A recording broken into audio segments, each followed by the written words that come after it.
बिस्मिल्लाहिर्रहमानिर्रहीम। NHS farm से मैं हूं आपका होस्ट अमजद गोरसी। आज की इस वीडियो में हम बात करेंगे तिल की पैदावार पे कि किस तरह हम तिल की अच्छी पैदावार ले सकते हैं। जैसा कि आप सब लोग जानते हैं, तिल एक बहुत ही मुनाफा बख्श फसल है जिस पे बहुत ही कम खर्च आता है, और अगर हम इसकी अच्छी पैदावार ले लें तो हम बहुत अच्छा मुनाफा कमा सकते हैं। लेकिन इसके साथ साथ तिल एक बहुत ही रिस्की फसल भी है जिसमें हमें नुकसान का बहुत ज़्यादा खतरा होता है। वो खतरा ज़्यादा पानी और ज़्यादा बारिशों की वजह से होता है। तो आज हम बात करेंगे कि ऐसा कौन सा वो तरीका है जिस तरीके से हम तिल की फसल को काश्त करके इस नुकसान से बच सकते हैं और तिल की 20 मन पैदावार ले सकते हैं बगैर खाद और स्प्रे के। तो जी आइए आज की वीडियो स्टार्ट करते हैं। तिल की फसल की पैदावार कम आने में जो सबसे बुनियादी वजह है वो है जी ज़्यादा पानी और ज़्यादा बारिशें। तो कैसे हम तिल की फसल को इस नुकसान से बचा सकते हैं, इस पे हम बात करेंगे।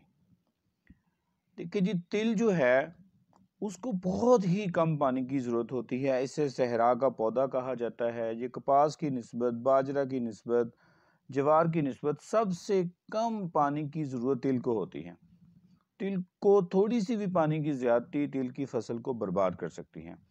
लेकिन जो हमारा रवायती तरीका चल रहा है उसमें हम तिल की फसल को फ्लैट ज़मीन पर लगाते हैं, या तो छट्टा करके लगाते हैं या फिर हम ड्रिल के साथ उसको फ्लैट ज़मीन पर लगाते हैं।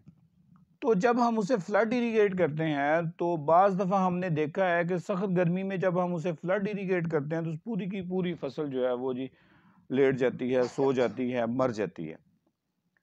और या फिर अगर ज़्यादा बारिशें हो जाती हैं तो फिर भी पानी की ज़्यादती की वजह से हमारी जो फसल है उसका बहुत ज़्यादा नुकसान होता है।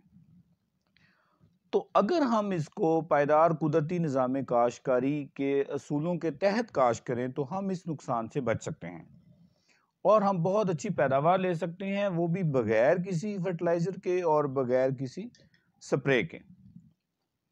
तो जी क्या तरीकाकार होगा वो हम आपको अगली स्लाइड में बताते हैं। ये स्लाइड आप ज़रा गौर से देखें। अगर हमने पिकनिक के तमाम असूल फॉलो कर लिए हैं, या तो हम पहले ही पिकनिक पर शिफ्ट हो चुके हैं या फिर हम नया भी पिकनिक पर शिफ्ट होने जा रहे हैं, तो सबसे पहला स्टेप हम पहले भी बताते हैं कि आपने अपनी ज़मीन के लंबे प्लाट बना के उसको लेज़र लेवल करना है। उसके बाद उसमें चिज़ल हल चलाना है। चिज़ल हल चलाने के बाद हमने अपनी ज़मीन को वाटर वाश करना है। वाटर वाश करके कोशिश करें कि अगर आपकी ज़मीन में कोई सलिनिटी है, कोई साल्ट ज़्यादा है, तो सल्फ्यूरिक एसिड पानी में को 20, 25, 30 किलो सल्फ्यूरिक एसिड फ्लड करके उसको वाटर वाश करें ताकि वो साल्ट्स जो हैं वो इसके नीचे चले जाएं। एक और बात मैं यहाँ पर ऐड करता जाऊँ कि तिल की फसल जो है वो नमकियात को पसंद नहीं करती। अगर आपकी ज़मीन की पीएच 8 से ज़्यादा है तो आपकी तिल की जो फसल है उसकी पैदावार मुतासर हो सकती है। तो इस तरह से भी अगर साल्ट्स ज़्यादा हैं, आप उसको वाटर वाश करेंगे, चिज़ल हल आपने चलाया होगा, हार्ड पैन आपने तोड़ा हुआ है, तो फिर पानी जो है वो ऊपर बहुत ज़्यादा ज़मीन में जज़ब होगा और वो सारे साल्ट्स जो हैं वो लीच डाउन होके ज़मीन की निचली सतह में चले जाएंगे, जिससे हमारी ऊपर वाली जो ज़मीन है वहाँ पर साल्ट से पाक हो जाएगी और इस तरह उसकी पीएच को भी काफ़ी असर पड़ेगा। इसके अलावा इसके लिए ऐसी ज़मीन जो है वो भी मुनासिब नहीं है जिसमें पानी खड़ा होता हो, जो पानी जज़ब ना करती हो, उसमें जो फसल मर जाती है। तो इसमें रेतली ज़मीन और हल्की मैरा ज़मीन जो है वो इसके लिए बहुत बेहतरीन ज़मीन होती है। अब आपने ये सारा प्रोसेस जो है उसको फॉलो करने के बाद आपने स्टैंडर्ड साइज़ के 42 इंच के बेड बना लेने हैं। 42 इंच के जब आपने बेड बना लिए तो उसके ऊपर आपने तिल की 4 लाइनें काश्त करनी है। जो बाहर वाली लाइन है वो आपने खाली से 4 इंच का फासला छोड़ के लगानी है दोनों साइडों से, और उससे अगली लाइन आपने 11 इंच के फासले पर लगानी है। जो दरमियानी 2 लाइनें हैं उनके दरमियान आपका फासला 12 इंच का होगा। इस तरह आपने अपने बेड पर जो है वो 4 लाइनें तिल की लगानी है। अच्छा जी, ये जो हम इसके अलावा अपने प्लांट टू प्लांट डिस्टेंस जो है वो 8 इंच तक मेंटेन करना है, और इस तरह हमारे 1 एकड़ में तकरीबन 54,074 प्लांट जो हैं वो हम लगाते हैं। प्रिसीजन जो सीडिंग है कि प्लांट टू प्लांट हमने डिस्टेंस जो मेंटेन करना होता है, उसका पिकनिक में बहुत अहम रोल है कि अगर हम plant to plant distance maintain करेंगे तो पौधे को प्रॉपर स्पेस मिलेगी, प्रॉपर न्यूट्रिशन मिलेगी, और प्रॉपर जो है वो उसको सनलाइट मिलेगी, और वो अपनी खुराक जो है वो खुद तैयार करेगा। ये चीज़ है। और इस तरह हमारा सीड जो है वो 1 kg तो जो है वो इस्तेमाल होगा। हाँ, अगर आप प्रीसीजन प्लांटिंग नहीं कर सकते, आप पहली दफ़ा पिकनिक पर शिफ्ट हो रहे हैं, तो भाई आप तमाम प्रोसेस को फॉलो करने के बाद तकरीबन 1.5 किलो से लेकर 2 किलो बीज का छट्टा करें, और आप उसके स्टैंडर्ड बेड्स बना दें। ये आपने कोशिश करनी है कि वत्तर कंडीशन में आप तिल को लगाएं, और तिल को जर्मिनेशन के लिए चूंकि गर्मी का माहौल होता है, मॉइस्चर चाहिए होता है, तो कोशिश करें कि शाम के वक्त जो है वो आप छट्टा करें, और छट्टा करने के बाद जो है जी आप बेड बना दें, अगर आप प्रीसीजन प्लांटिंग जो है वो नहीं कर सकते तो।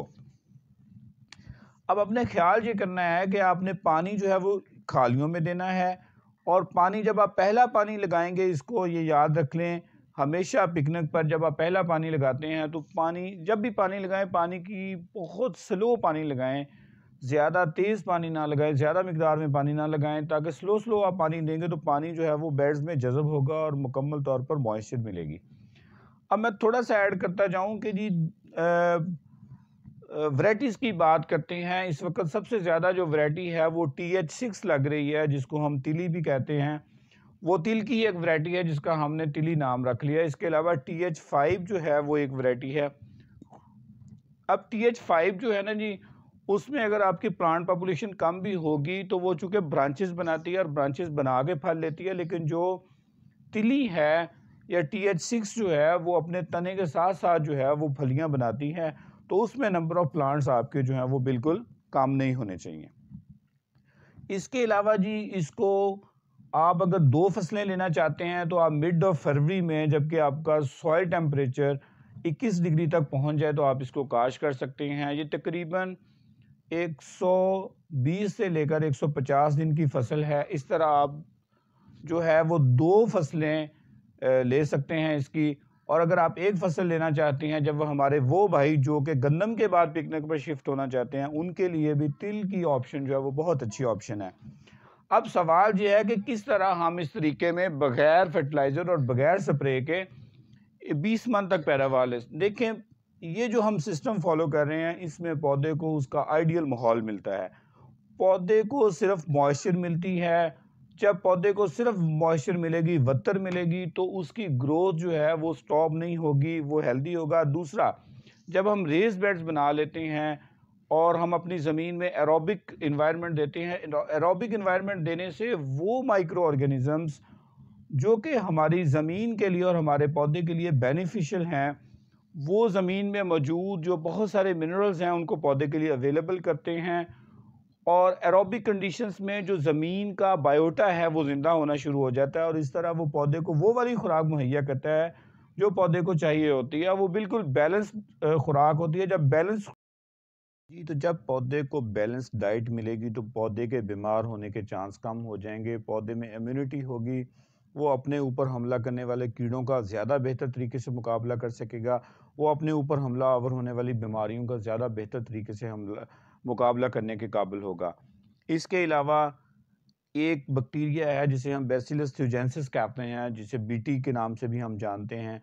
जब हम एरोबिक कंडीशंस देते हैं तो वो जो बैक्टीरिया है वो हमारी सॉइल में उसकी प्रोपागेशन स्टार्ट हो जाती है, और आप जानते हैं कि अगर बोरर्स का हमला होता है तो वो उसको किस तरह से कंट्रोल करता है। इसी तरह बहुत सारे फंगस और बैक्टीरिया आपकी सॉइल में पैदा होने शुरू हो जाते हैं, जिसकी वजह से आपकी पौधे को वो इन्वायरमेंट मिलता है जो उसके लिए आइडियल है। इसके अलावा जो ज़्यादा बारिशों का मसला है वो भी पिकनिक के तरीके पर हल होता है, क्योंकि जब ज़्यादा बारिश होगी तो चूंकि आपकी फसल बेड पर है तो पानी जो है वो बेड के ऊपर नहीं रुकेगा, रन ऑफ के खालियों में आ जाएगा, और खालियों के ज़रिए आप पानी को जो है वो बाहर अपने खालों में भी निकाल सकते हैं, वो पानी जो ड्रेनेज हो जाएगी। इसके अलावा हमने चूँकि हार्ड पैन तोड़ा हुआ है, अगर बहुत ज़्यादा बारिश भी होती है तो पानी हमारे खेत में खड़ा नहीं होगा, बल्कि ज़मीन के नीचे जो है वो जज़ब हो जाएगा। इस तरीके से वो नुकसान जो कि बारिशों की वजह से या ज़्यादा पानी की वजह से तिल की फसल को पहुंच सकता है, वो हम उससे बच सकते हैं। और अगर इस नुकसान से हम बच जाएं तो जाहिर है जी, फिर तिल की फसल जो है वो बहुत मुनाफा बख्श फसल है। अगर आप इसकी 15 मन भी पैदावार लेते हैं, 10 मन भी पैदावार लेते हैं, तो यकीन जाने इसका 6,000 7,000 तक जो है वो रेट होता है। और आप बगैर किसी खर्चे के तकरीबन 4 महीने में बहुत अच्छा मुनाफा जो है वो कमा सकते हैं। और वो इलाके जहाँ पर पानी की कमी है और बहुत ज़्यादा गर्मी की वजह से उस सीज़न में बाकी फसलें अगर कामयाब नहीं हैं, तो तिल की फसल बहुत कामयाब है। एक और मैं इसके लिए बताता चलूँ कि इसकी हार्वेस्टिंग जो है वो बहुत टेक्निकल चीज़ है। ये कंबाइन हार्वेस्टर से भी हार्वेस्ट हो जाता है, लेकिन उसके लिए आपको उसका जो छज्जा होता है वो चेंज करना पड़ेगा, अदरवाइज़ आपकी बहुत ज़्यादा नुकसान हो सकता है। तो या फिर दूसरा तरीका जो होता है कि इसको जी ना आप काट कर इसकी वो गठड़ियाँ बना लेते हैं, उनको खड़ा कर देते हैं, जैसे ही वो सूखती हैं तो उनको मैनुअली हम झाड़ के जो है जी वो उससे जो अपने दाने हैं वो अलहदा कर लेते हैं। एंड पर मैं फिर वही बात करूंगा जो मैं अक्सर करता हूं कि इसका जो कटल बचेगा, इसकी जो पीछे टहनियाँ बचेंगी, उसको हम मल्च के तौर पर जो है वो यूज़ कर सकते हैं। और अगर आप फाइन मल्च चाहते हैं तो आप उसको थ्रेशर में से निकाल लें, वो बारीक कटल हो जाएगा और उस कटल को हम अगली क्रॉप के लिए जो एज अ मल्च जो है वो इस्तेमाल कर सकते हैं। अब जी थोड़ी सी बात की अगर इसमें जड़ी बूटियों का मसला, तो एक तो जब आप बेड पर क्रॉप लगाएंगे तो जड़ी बूटी का मसला नहीं आएगा, ठीक है जी। और अगर जड़ी बूटी उगती भी है तो चूंकि जो तिल की फसल है वो बड़ी तेजी से ग्रोथ करती है, इसका कद ज़्यादा बढ़ता है और ये जल्दी से ज़मीन को कवर कर लेती है, तो जड़ी बूटियां जो है वो आपका पिकनिक के तरीके पे इतना ज़्यादा नुकसान जो है वो नहीं करती। जी बहुत शुक्रिया जी।